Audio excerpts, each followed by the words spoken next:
आपने क्रोध और घमंड को अच्छी तरह से समझ लिया होगा। घमंड के आने से पहले जो मानसिक स्थिति उत्पन्न होती है उस पर चर्चा करेंगे। यह मानव की तीसरी मानसिक समस्या है।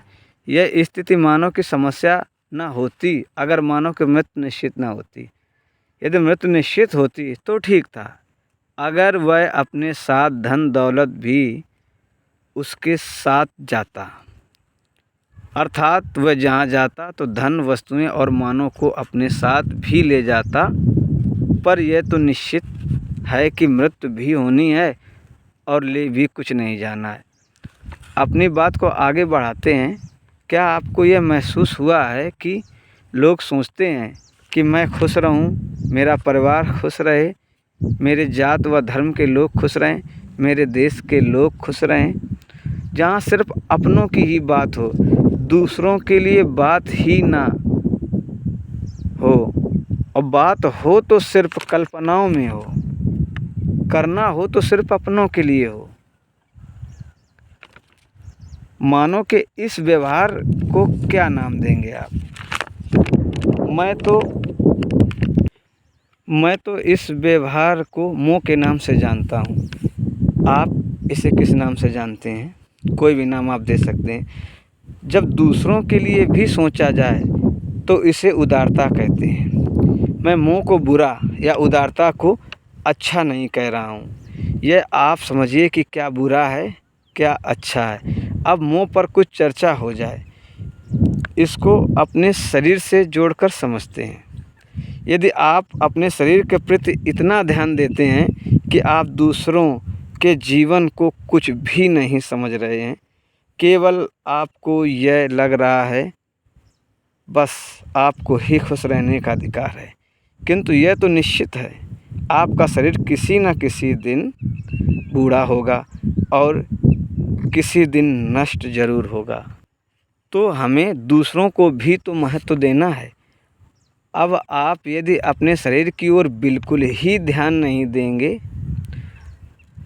अर्थात शरीर से मोह बहुत ही कम कर दिया, तो यह बीमार ग्रस्त हो जाएगा और अधिक बीमार हो जाएगा और जल्द ही नष्ट हो जाएगा। इसका मतलब यह नहीं है कि शरीर को मिट्टी में मिलना है तो अपने शरीर के साथ बुरा बर्ताव किया जाए। ना अपने शरीर के साथ बुरा बर्ताव किया जाना चाहिए, ना दूसरों के साथ बुरा बर्ताव किया जाना चाहिए। मानव को जब किसी मानव या वस्तु धन संपत्ति के प्रति मोह अधिक बढ़ता है तो इसी मोह को आसक्ति कहते हैं, इसी को लगाव भी कहते हैं। इस अति के चलते वह दूसरों के साथ पक्षपात करता है। अब उदारता के विषय में बात हो जाए। जब मानव में उदारता होती है तो वह दूसरों के विषय में अधिक चिंता करता रहता है। वह दूसरों के भलाई के लिए अधिक कार्य करता है, तो वह अपने शरीर की ओर ध्यान नहीं देता है, धन दौलत दान कर देता है। कभी कभी मानव की भलाई के लिए वह सब कुछ दे देता है। उनके पास कुछ भी नहीं बचता है। लोग उनके त्याग को समझ ही नहीं पाते हैं। तो उदारता कितनी रखनी है यह भी ध्यान रखना होगा, क्योंकि उदारता मोह का ही शांत रूप होता है। अक्सर लोग मोह माया कहते हैं। चलो माया के विषय में चर्चा हो जाए। माया थोड़ी सी बारीक सी समझ है। माया का दूसरा नाम भ्रम भी है। भ्रम का मतलब है जो ना हो और हमें लगे कि वह है, अर्थात कल्पनाएं। मेरी बात पर थोड़ा गौर करिएगा कि आपको यह सब या सभी को यह तो पता ही रहता है मृत्यु निश्चित है और आपके साथ कुछ नहीं जाएगा, यह सब को पता रहता है। जब आप इन दोनों वास्तविकता को भूल जाएं और आप कार्य इस प्रकार करें, मानव से लगाव, धन दौलत से मोह इतना हो जाए जैसे वह उसके साथ ही जाएगा, तो यही माया है। मैं यह भी नहीं कह रहा हूँ कि इन दोनों सत्य को आप 24 घंटे याद रखना है।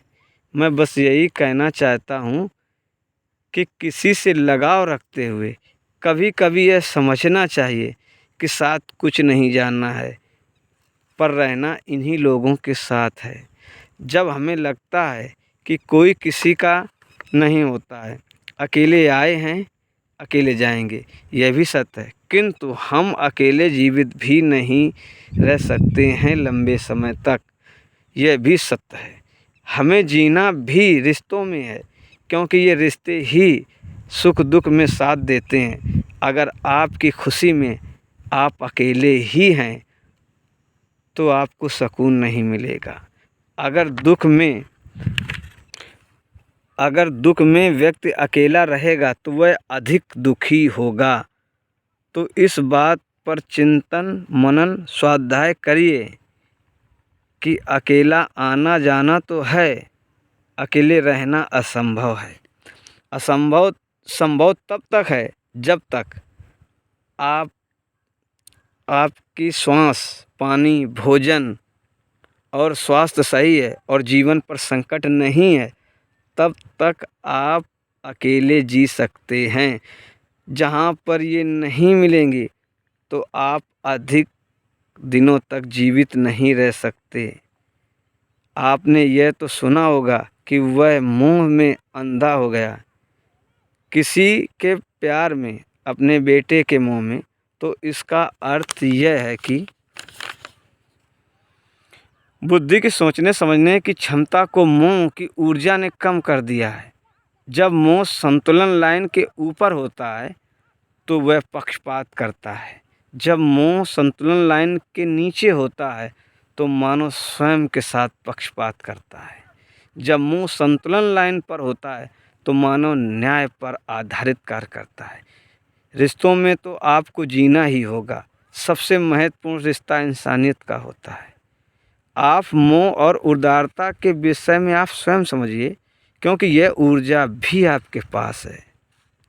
यह क्रोध को त्यागा नहीं जा सकता,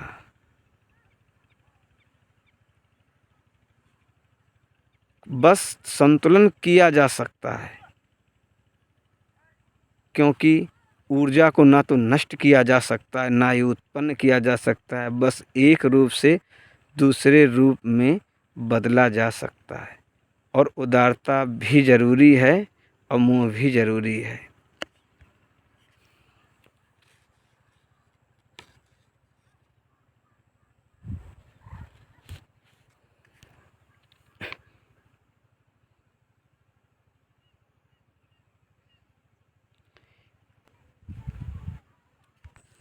किसी के मुंह में इतनी उम्मीद भी नहीं करनी है कि जब उम्मीद टूटे तो दुख हो।